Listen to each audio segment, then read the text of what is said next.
Oke, kembali lagi bersama saya Riyadi Andaka. Kali ini di video ke-6 kita akan membahas sebenarnya eh, yang sudah kita kerjakan sebelumnya ya.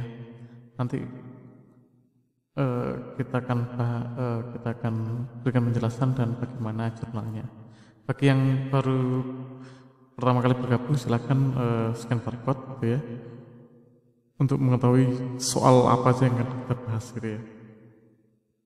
Nah, kita langsung saja di video ini. Jadi di video ini kita akan bahas mengenai apa namanya transaksi ke 23 sampai 27. Jadi misal tanggal 20, misal tanggal 7 Juli gitu ya, tanggal 7 Juli ini, tanggal 7 Juli kita pindahkan dulu videonya. Tanggal 7 Juli diterima BST pembelian PC unit belanja, ya berarti pembelian PC unit maka otomatis lah ya dia belanja modal peralatan dan mesin karena nilainya ya PC kan pasti nilainya di atas 1 juta ya untuk aset tetap gitu ya. Sebesar 90 juta ini kita nggak tahu nih 90 juta ini berapa unit gitu ya. Nah berarti karena di situ udah keterangannya belanja modal peralatan dan mesin maka pasti akan menghasilkan peralatan dan mesin gitu ya, aset neraca kita ya.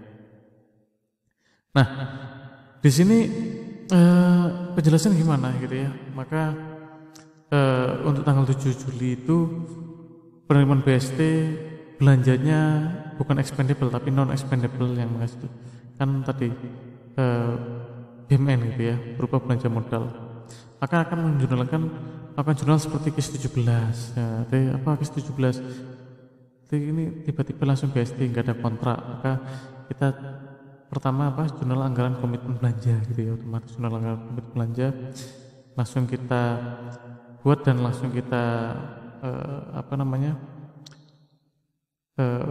putar balik gitu ya. Kemudian di tanggal 7 itu kita akan apa? Kita akan mencatat asetnya ya, aset yang belum diregister. Kapan dia akan diregister? Ketika di tanggal 10 Juli. Kenapa? Karena ketika dia akan proses bayar berarti aset tersebut waktu BST kan ada pengecekan, nah, sudah diverifikasi tadi syaratnya sudah sesuai gitu ya, syarat asetnya sudah memenuhi kontrak gitu ya, jadi dia akan dicatat sebagai aset tetap pada aset yang belum diregister, jadi sudah terregister lah gitu ya. Nah di tanggal 10 itu ya harusnya SPP dulu ya, nanti jurnal SPP karena SPM kan nggak ada jurnalnya gitu ya. Kemudian tanggal 12 Juli telah diterbitkan SP2D. Nah tadi maka akan muncul realisasi belanja atas SPP itu ya, SPP tahun 24 itu ya, kita belanjanya apa, kalau belanja bayar pada di teknis lain kita akan dapat pengesahannya di akrual juga di buku besar kas. Lalu tanggal 5 Oktober dibuat SPP SPMLS belanja langganan daya jasa sebesar 46 juta. Nah kalau di cuannya kan nggak ada langganan daya jasa kan, dijelaskan misal kita tulis saja ya jenisnya apa, misal belanja langganan listrik ya udah kita pilih itu ya. Dimulai dengan apa? Seperti tadi pasti dengan komitmen anggaran dulu, kita lock dulu kunci dulu anggarannya, langsung kita balik gitu ya, baru kita tulis jurnal SPP-nya. Dan tanggal 27 ketika ada SP2DLS maka itu berarti pengesahan belanja sudah disahkan ya, maka kita tulis realisasi pembayaran SPPLS belanja daya langganan di buku besar akrual dan buku besar kas. Nah bagaimana jurnalnya?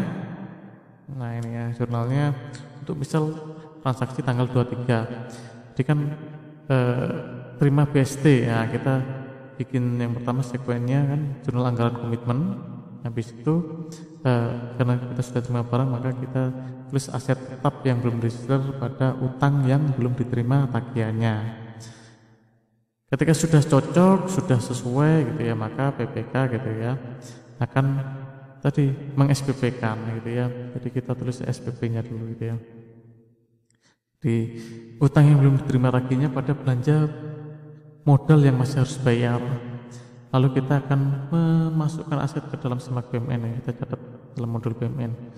Peralatan dan mesin, kan dia kan bentuknya peralatan dan mesin itu ya, asetnya pada aset tetap yang belum diregister. Nah itu untuk transaksi 23 dan 24 ya. Lalu yang 25, transaksi 25 tadi kita akan setelah terima SP2DLS gitu ya, maka kita akan melakukan pengesahan belanja ya, realisasi belanja aset tetap gitu ya, di buku besar akrual dan buku besar kas. Buku besar akrual tadi belanja ya, modal yang masih harus dibayar pada ditagihkan ke entitas lain, dikel gitu ya, dan di buku besar kas kita baru mencatat belanja modalnya pada ditagihkan ke entitas lain gitu ya. Kemudian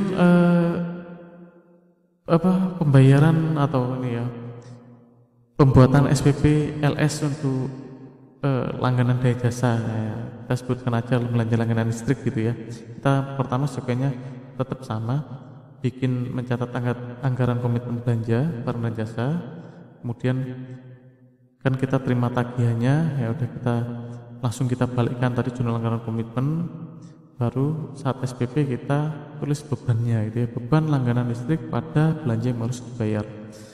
Pada tanggal 6 Oktober SP2D keluar, maka tadi belanja yang harus dibayar pada ditagihkan ke entitas lain senilai 48 juta, dan kita akan mencatat besar kas juga pengesahan belanja langganan listrik pada ditagihkan ke entitas lain senilai, nah ini senilainya mohon maaf ya, ini senilai 46 juta gitu ya, maaf, saya koreksi dulu. Oke, sudah saya koreksi nih ya. Nah nilainya 46 juta gitu ya, jadi ketika SP2DLS maka kita melakukan pengesahan belanja, kita tulis di buku besar akrual dan buku besar kas jenis belanjanya apa gitu ya. Nah demikian transaksi untuk nomor poin berapa tadi, 23 sampai 27 ya gitu ya, terkait belanja apa namanya, belanja expendable dan dilakukan melalui LS gitu ya. Jadi kan kalau yang tadi ada yang kontraktual, nah ini non kontraktual, tetap sekuennya sama, kita melakukan jurnal anggaran komitmen belanja, baru kita SPP kan ya, kita SPP kan, baru kita sahkan belanjanya dengan SP2D gitu ya, kita baru mencatatkan jenis belanjanya apa. Demikian penjelasan untuk belanja di soal ini. Kita lanjut ke video ke-7 mengenai pengembalian UP. Terima kasih.